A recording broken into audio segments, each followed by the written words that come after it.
इस लेक्चर में आज हम बॉन्ड प्राइस और बॉन्ड यील्ड के कंसेप्ट को समझेंगे और उन दोनों के बीच के रिलेशनशिप को। पर सबसे पहले हम ये समझते हैं कि बॉन्ड क्या है, व्हाट इज ए बॉन्ड। तो सबसे पहले हम बात करेंगे बॉन्ड की कि बॉन्ड है क्या। देखिए बॉन्ड क्या है। Bond is an instrument, bond is an instrument to raise money, instrument to raise money. एक एग्जांपल ले लेते हैं हम कि एक स्टूडेंट मेरे पास आके कहता है कि that sir I am not having the sufficient money to buy the book, you please help me and I will return you later. तो मैं क्या करूंगा, एक पेपर लूंगा, उस पेपर पे अपने साइन पुटअप करूंगा और मैं उससे कहूंगा कि इस पेपर को मुखर्जी नगर में शिव शक्ति बुक शॉप पे दे देना और वहां से तुम्हें बुक मिल जाएगी। और स्टूडेंट क्या करता है, उस स्लिप को मुझसे लेता है, मुखर्जी नगर में वो बुक सेलर को देता है और वहां से उसको बुक मिल जाती है। अब क्या स्टूडेंट ने बुक के लिए पेमेंट करी? जवाब है नहीं, लेकिन फिर भी उसको बुक मिल गई। So this is the concept of the bond. अब जो मैंने पेपर दिया, बाद में मैं जाऊंगा बुक सेलर से वो पेपर लूंगा और उसको उसकी पेमेंट कर दूंगा। तो जो ये पेपर है उसने क्या बॉन्ड का काम किया, क्योंकि उस पेपर से स्टूडेंट के लिए जो पेमेंट करनी थी स्टूडेंट को उसने उस पेपर से कर दी। तो उसने जो रेज की मनी वो किसके थ्रू करी? उस स्लिप के through. So this is the concept of the bond. तो बॉन्ड क्या है? बॉन्ड एक इंस्ट्रूमेंट है टू रेज मनी। ये बात हो गई बॉन्ड की। बॉन्ड के बारे में इतना ही समझना बहुत है। अब बात करेंगे हम कि बॉन्ड कौन इश्यू कर सकता है इंडिया में। So there are bonds can be raised by corporate houses, corporate houses, और जो कॉर्पोरेट हाउसेस जो बॉन्ड इश्यू करती है उसको बोलते हैं हम कॉर्पोरेट बॉन्ड। और दूसरी तरफ गवर्नमेंट ऑफ इंडिया, जिसको हम बोलते हैं गवर्नमेंट बॉन्ड्स। अब कॉर्पोरेट हाउसेस की जब बात हो रही है तो यह बात आपको याद रखनी है कि सिर्फ और सिर्फ public limited companies, public limited companies ही बॉन्ड इश्यू कर सकती हैं। और दूसरी तरफ कौन इश्यू कर सकता है? Government of India. तो दो तरीके के बॉन्ड है, दो टाइप्स के बॉन्ड है, एक कॉर्पोरेट बॉन्ड और दूसरे हैं गवर्नमेंट बॉन्ड। जो स्टेट गवर्नमेंट है वो भी बॉन्ड इश्यू कर सकती है, लेकिन जो स्टेट गवर्नमेंट के बॉन्ड हैं those bonds are vetted by the government of India and authorised by the RBI.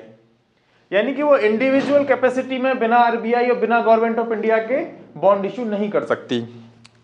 अब गवर्नमेंट बॉन्ड्स भी दो तरीके के होते हैं, गवर्नमेंट बॉन्ड्स भी दो तरीके के होते हैं। एक तो है आपके शॉर्ट टर्म बॉन्ड्स, एक है आपके short term bonds, short term bonds, और दूसरे हैं long term bonds, long term bonds. अब शॉर्ट टर्म बॉन्ड्स कौन से हैं, लॉन्ग टर्म बॉन्ड्स कौन से हैं? जिन बॉन्ड्स का maturity period less than 1 year होता है, यानी कि अप टू 364 डेज होता है, उनको बोलते हैं हम शॉर्ट टर्म बॉन्ड्स।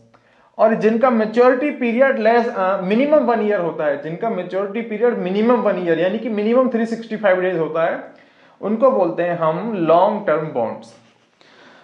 अगर हम बात करें treasury bill and cash management bills की, treasury bills and cash management bills, तो ये आपके कौन से हैं? Short term bonds. अगर हम बात करें गवर्नमेंट सिक्योरिटीज की, जी सैक्ट की, तब ये क्या है? Long term bond. तो ये बात हो गई हमारे बॉन्ड्स की। अब हम डिस्कस करेंगे bond price and bond yield. देखिए बॉन्ड यील्ड क्या है? बॉन्ड यील्ड, बॉन्ड यील्ड क्या है? It is the interest that buyer will get on buying a bond. Bond yield क्या है? इंटरेस्ट। और बॉन्ड प्राइस क्या है? It is the selling price of the bond, it is the selling price of the bond. ना suppose करो example के लिए कि आरबीआई 100 रुपए का एक बॉन्ड इशू करती है जिसपे वो इंटरेस्ट देती है 5% का। आरबीआई बॉन्ड कितने का इशू कर रही है? बॉन्ड इशू कर रही है वो 100 रुपए का, और इंटरेस्ट कितना दे रही है? 5%। इसका मतलब यह है कि तुम बॉन्ड पेपर कितने में खरीदोगे? 95 में। तुम बॉन्ड पेपर कितने में खरीदोगे? बॉन्ड पेपर तुम खरीदोगे 95 में। आरबीआई तुमको बॉन्ड पेपर देगी और तुम आरबीआई को कितने रुपए पे कर रहे हो, 95। लेकिन ये बॉन्ड पेपर है कितने का, ये बॉन्ड है कितने का, 100 रुपीज का। और जब ये बॉन्ड मैच्योर हो जाएगा तो आरबीआई तुमसे ये बॉन्ड पेपर लेगी और तुमको कितने रुपए देगी, आरबीआई तुमको देगी तब 100 रुपीज। यानी कि 5 रुपए जो एक्स्ट्रा मिल रहे हैं, ये क्या है, ये तुम्हारा प्रॉफिट है, ये तुम्हारा क्या है, इंटरेस्ट है। This is the interest that you will get on the bond. No suppose करो आरबीआई क्या करती है कि अब जो बॉन्ड यील्ड है उसको इंक्रीज कर देती है by 2 rupees, by 2%, not 2 rupees, 2%। यानी कि अब जो रेट ऑफ इंटरेस्ट वो कितना हो गया, अब रेट ऑफ इंटरेस्ट हो गया 7%। बॉन्ड यील्ड कितनी हो गई, 7%। इसका मतलब अब जब तुम बॉन्ड पेपर खरीदोगे तब आरबीआई को कितनी पेमेंट करोगे, यू विल पे 93 रुपीज।